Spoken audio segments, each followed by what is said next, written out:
Sa pirmi nga pagsakit sang tuhod kag butko ni Tatay Arturo, bangod sang wala untat nga pag-obra kag madugay nga tinuig nga pagpanguma. Ang una sang kwan pa, nga daw mapuro pirsa pa, way paman. Para na solusyon ng kapuhay, way ko nga gaubra ko sa pamanday, amo na nalinan nga daw kasakit ko siya ng tuhod ko eh.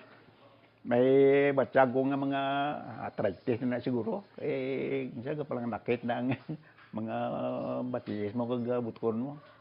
Madugay man sini nga ginantos ang hindi normal nga pag-ihi kag pagngutngot sang iya tuhod. Maayo na lang kay masami ini nga nagalantaw sang TV sa diin iya nakita ang advertisement sang Koi. Dani nga naginom ko sang koy.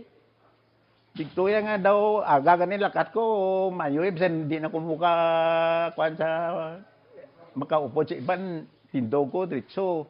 Lakat-lakat ko bubay mayo na matyag ko. Sige-sige ko inom. Nakuha gid nang ayo gid nga asta nga suli eh. Lagaw-lagaw no pa ano likod mayo. Dako naman ang kalipay ni Tatay Arturo sang magdaog ini sa Koi Bear Cash promo sa diin iya nabato ng 50,000 pesos cash halin sa Koi. Bakit kon sa piling na kalipay ko gidya kay hiling ko dako kay nang gibuling sang koy sa akon. Nagbuling na sa pa akon ginabatyag.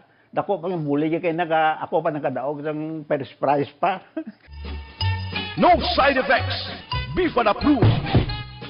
Koi Herbal Capsule. God's pathway to herbs that heal.